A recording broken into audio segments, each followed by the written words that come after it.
बिस्मिल्लाहिर्रहमानिर्रहीम। FSc biology part first, chapter number 19 kingdom Plantae हम कर रहे हैं। आज हमने करना है एवोल्यूशन ऑफ लीफ, कि लीफ की एवोल्यूशन कैसे हुई, लीफ की फॉर्मेशन कैसे हुई है। अर्ली जो वास्कुलर लैंड प्लांट थे उनके पास ट्रू लीव्स और रूट्स मौजूद नहीं थी, यानी कि वास्कुलर टिश्यूज तो थे, जाइलम और फ्लोएम तो मौजूद थे उनके पास, लेकिन उनके पास ट्रू लीव्स और स्टेम मौजूद नहीं थे।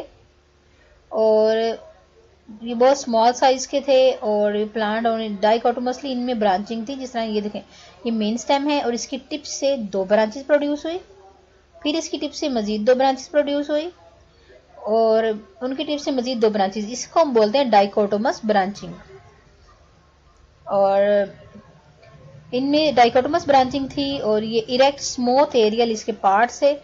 और ये जो थे इक्वली स्ट्रॉन्ग सबट्रेनियन एंकरिंग और एब्जॉर्प्टिव इनमें राइजोम था। जिस तरह ये देखें, ये स्टेम का ही कुछ ये सॉइल दिखाई गई है, स्टेम का कुछ part under the ground move करता है, इसको राइजोम बताया गया है। सब ट्रेनियन का वर्ड जब हम सॉइल के लिए यूज करते हैं कि जमीन के अंदर एंकरिंग हिस्सा जो है इसका, जिसने इसको जमीन पे खड़ा किया हुआ है, दैट इज द राइजोम।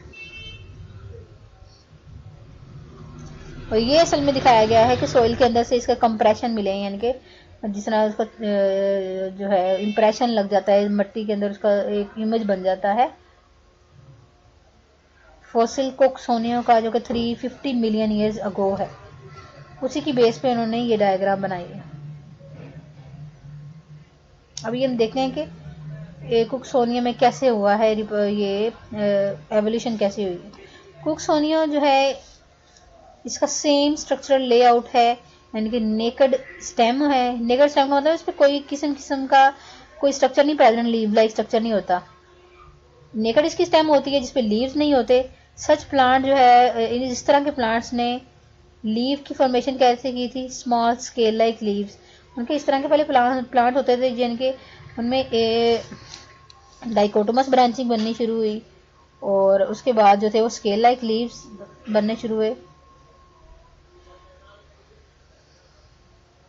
ये आउटग्रोथ जो थी, उनके पहले इनमें आउटग्रोथ बनी, छोटे छोटे जो थी ना आउटग्रोथ बननी शुरू हुई, लेकिन इन आउटग्रोथ में वास्कुलर बंडल्स नहीं थे, वो इसलिए वो ट्रू लीव्स उन्हें कंसीडर नहीं किया जाता। लाइकोपोड्स जो है इनको फर्स्ट प्लांट कंसीडर किया जाता है जिनके पास ट्रू लीव्स और रूट्स मौजूद थे। लेकिन लाइकोपोड्स, जिसमें लाइकोपोडियम आ जाता है, जिसकी एग्जांपल आ जाती है, इसमें लीव जो थे बहुत स्मॉल साइज के लीव थे और इन लीव्स में एक सिंगल अनडिवाइडेड वेन प्रेजेंट थी और इस तरह के लीव को हमने माइक्रोफिल का नाम दिया था, यानी कि एक सिंगल सा लीव और उसके अंदर एक ही वेन प्रेजेंट हो। जिस तरह हम ये लीव का स्ट्रक्चर बनाते हैं और दरमियान में एक लाइन लगा देते हैं, तो उनके एक ही वेन थी, इसे माइक्रोफिल बोलते हैं। उसके बाद उनका लार्ज लीव जिसमें बहुत सारी वेन और वेनलेट्स मौजूद थी, जो एक्सपेंडेड, जिसका ब्लेड लेमिना, यानी कि जो हम लीव बनाते हैं ना पूरा स्ट्रक्चर लीव का, वो असल में सारा उसका लेमिना होता है लीव का। लेमिना के अंदर उनका बहुत सारी वेन और वेनलेट्स मौजूद थी, उस लीव को नाम दिया गया था मेगाफिल का। मेगाफिल जो थी वो फर्न्स में और सीड प्लांट में, उनका ये मेगाफिल का जो करेक्टर था ना, कि ये वाला लीव जो था ये सबसे पहले फर्न्स में और सीड प्लांट में देखा गया था। उसके बाद जो मेगाफिल में जो एवोल्यूशन आई, वो एवोल्यूशन कैसे स्टार्ट हुई, बाय द डाइकोटोमस ब्रांचिंग, यानी कि जो स्टार्टिंग प्लांट थे साइलोसिड्स 350 मिलियन ईयर्स अगो, उनमें डाइकोटोमस ब्रांचिंग हुई और उसी ब्रांचेस से, यानी कि ये जो प्लांट था उसमें डाइकोटोमस ब्रांचिंग हुई और उस डाइकोटोमस ब्रांचेस के बाद उनमें मेगाफिल लीव बनने शुरू हुए। और ये उनका प्रोसेस जो था वो स्टेप बाय स्टेप हुआ। इन्होंने इसको 4 स्टेप्स का नाम दिया था, ओवरटॉपिंग, प्लेनेशन, फ्यूजन और वेबिंग। ओवरटॉपिंग क्या, सबसे पहले का प्रोसेस जो है वो डाइकोटोमस ब्रांचिंग, यानी कि प्लांट में डाइकोटोमस ब्रांचिंग हुई, उसके बाद ओवरटॉपिंग शुरू हो गई। ओवरटॉपिंग क्या होता है कि कुछ ब्रांचेस जो थी वो साइज में बढ़ना शुरू हो गई, कुछ स्टॉप हो गई और इसको ओवरटॉपिंग का नाम दिया गया कि कुछ ब्रांचेस ओवर ग्रो करना शुरू हो गई। इस तरह जो डाइकोटोमस ब्रांचिंग थी उनकी अनइक्वली उनकी डाइकोटोमस ब्रांचिंग बननी शुरू हो गई। और उसके बाद ये इसे बोलते हैं फर्स्ट स्टेप। उसके बाद हो गया प्लेनेशन। प्लेनेशन क्या था, इसमें अरेंजमेंट ऑफ अनइक्वल डाइकोटमीज, यानी कि जो ये वाली हैं इनकी अरेंजमेंट होनी शुरू हुई।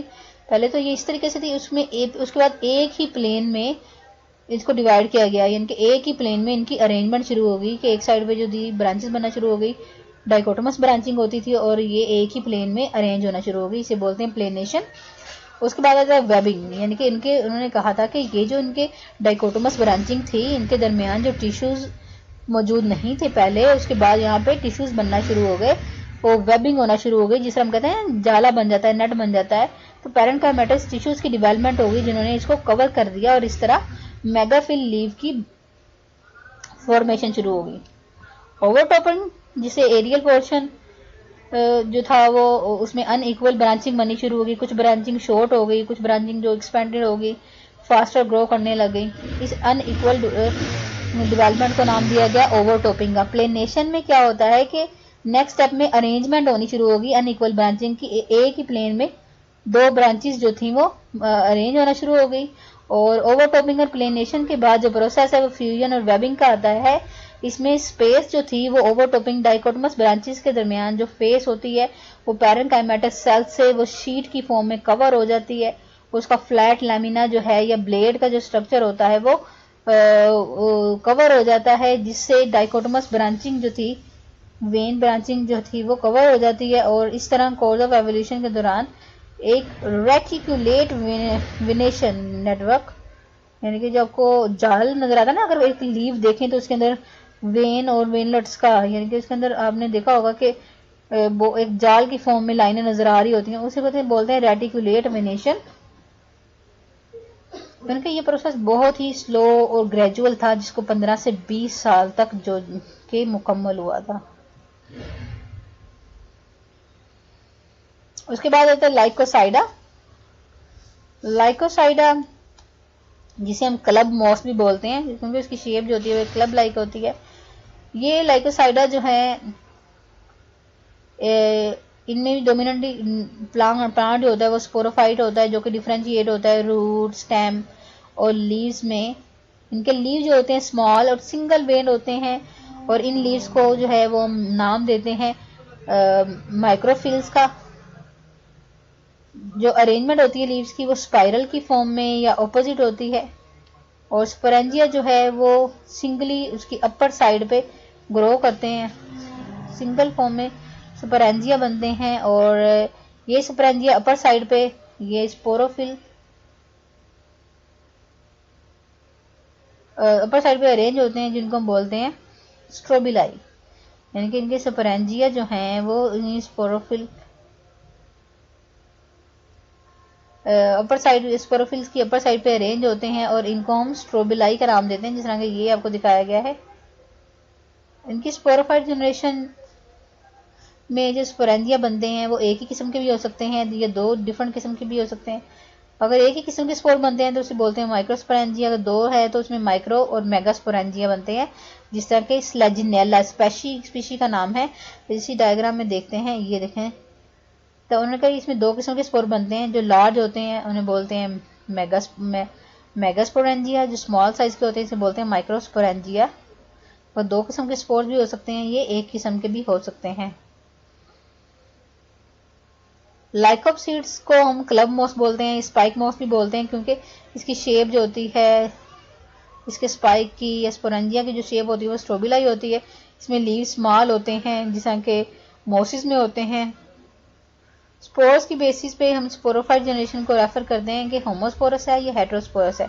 अगर स्पोरोफाइट जनरेशन में एक ही किस्म के स्पोर बन रहे हैं तो हम कहेंगे इसकी sporophyte generation is the homosporous. अगर उसमें दो किस्म के बन रहे हैं स्पोर्स, हम बोलेंगे इसे हेट्रोस्पोरस। इस कंडीशन में होमोस्पोरी या हेट्रोस्पोरी, जिसमें स्लेजिनेला एग्जाम्पल है प्लांट की, जो कि हम कहते हैं सीड प्रोड्यूसिंग प्लांट से रिजेंबल करते हैं, क्योंकि इनमें हेट्रोस्पोरिक कंडीशन है। यानी कि इसमें अभी हमने डायग्राम देखी थी, इसमें दो किस्म के स्पोर्स बनते हैं, माइक्रोस्पोरेंजिया और मेगास्पोरेंजिया। के अंदर माइक्रोस्पोर्स और मेगास्पोर्स बनते हैं, और इनकी जो गैमेटोफाइट जनरेशन होती है वो अंडर द ग्राउंड ग्रो करती है। बाकी जो स्पोर फॉर्मेशन होते हैं वो स्पोरेंजिया पे स्पोरफाइट में स्पोर प्रोड्यूसिंग जनरेशन होती है।